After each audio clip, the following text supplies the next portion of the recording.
zuwa ga wasu mutane masu daraja mutum uku, wanda waɗannan kiran muna burin Allah tabaraka wa ta'ala ya sa ya kai gare su, kuma Allah tabaraka wa ta'ala ya sa ya yi amfani. Dangane da kadiyan nan da take faruwa na lawan da ya zagi annabi sallallahu alaihi wasallam a garin Kano, kowa ya gani cewan gwamnatin Kano ta kafa kwamiti na shura. A ƙarƙashin kwamitin shura jiya shugaban kwamitin, ina tsammanin kwamishina ne Sagagi, ya fito yi jawabi cewan daga cikin abin da kwamitin ta zartar cewan shi wannan yaro da yake sibil da baka yake faɗan munanan maganganu akan manzon Allah, an dakatar da shi daga dukkan yin wani wa'azi har sai an zauna da shi, in gaskiyarsa, in yana da gaskiya gaskiyarsa ta kwace shi, in bai da gaskiya kuma ya zama an hukunta shi yadda aka yi wa kowa, kamar yadda aka hukunta Abdul Inyas da ya taba annabi, kamar yadda aka hukunta Aminu Sharif, kamar yadda aka hukunta Abdul Jabbar, shi ma lawan a zaunar da shi a tsitsiye shi, in gaskiya yake da ita ta kwace shi, in yana kan ƙarya a hukunta shi. Ni na jima ma ban ga mutum mai gata a fada shedan irin Lawan Turayon ba. Lallai ka samu gata daga wajen yan uwanka makiya manzon Allah sallallahu alaihi wasallam. Gwamnati za ta ce kar ka yi kaza, ya fito yi kaza, wannan ba akwai ban mamaki. Ana zargi, ba mu tabbatar ba, a'a haka ne, da gaske ne ko ba da gaske ba ne, Allahu alamu. Ana zargin wasu manya-manyan 'yan siyasa guda uku, musamman in ka ji labarin yadda yake circulating a cikin 'yan ɗariƙa da sauran masoya manzan Allah. Labarin yana ta yawo, za ka ji shi a bakin wancan, ka ji shi a bakin wancan, amma haƙiƙanin gaskiyan abin Allah shi ya bar wa kansa sani.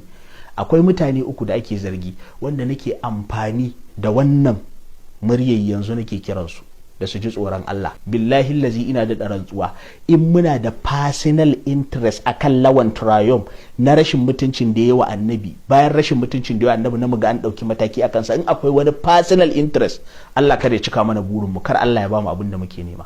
Mutum na farko da ake zargin sa mutum ne mai daraja, wanda muna kira ofishin mai girma NSA Malam Nuhu Ribado da a duba wannan al'amari, a gyara, kar a bari wasu su yi amfani da ku, su yi amfani da kujeranku, su yi amfani su bata muku siyasanku, wanda muna da kyakkyawan buri akan ku, mun san Allah yadda akwai abubuwan da za ku zo ku amfane mu nan gaba. Amma in ya zamana irin wannan abin yana tafiya ana amfani da ku akan abin da ya shafi janabin manzon Allah sallallahu alaihi wasallam, tamkan kun bata siyasan ku ne. Wannan shine kiran da muke, in ya tabbata fa, in ya tabbata abin da ake faɗa gaskiya ne. Kira na ɗaya kenan. Mutum na biyu shine mai girma distinguished sanata Shehu Buba, wanda sanatan mu ne a nan Bauchi. Da yawa daga cikin mutane, gashi dai kun ga ba dan Kano bane ma gaba daya, amma ana ta yada wannan magana, an yi amfani da kai saboda a aqidan ku kai ma baka dariƙa baka kaza. Wannan yana hakaito abin da mutane suke faɗa ne. So ni kuma akwai alaka ta sanayya, kuma na san yanda kake da addini da kishin addini a zuciya da sauransu. To muna faɗa, kar ku bari a yi amfani da ku, kar ku bari a yi amfani da kujeranku, kar ku bari a yi amfani da mukaminku, wasu su zo su gaya muku ƙarya da gaskiya.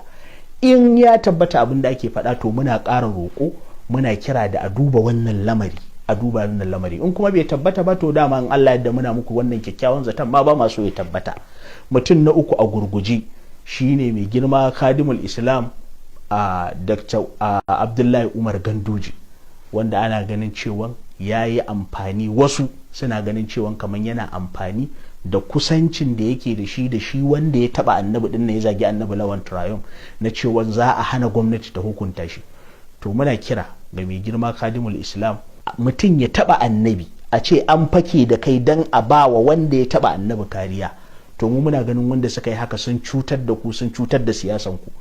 Yanda ya zama na cewa sunanka Khadimul Islami din nan, to aiwa musulunci hidima, a bar doka da oda. Idan ya zama na gwamnati ta samu Lawan Turayon da yana da laifi, yana da hannu a cikin abin da yi, gwamnati ta hukunta shi. In ta samu gwamnati ta tabbatar Lawan Turayon bai da hannu a cikin, bai taba annabi sallallahu alaihi wasallam ba, abin da ya faɗa daidai ne, shikenan a sake shi ta tafiyansa. Amma ya zama na misali ana kawo karkiya akan abin da ya shafi annabi, to kar ku mance mai girma Dr. Abdullahi Umar Ganduje, kuna da masoya a kowane bangare. A cikin 'yan Tijjanawa akwai dandazan masoyanka, a cikin Kadirawa akwai dandazan masoyanka, a cikin 'yan Shi'a akwai dandazan masoyanka.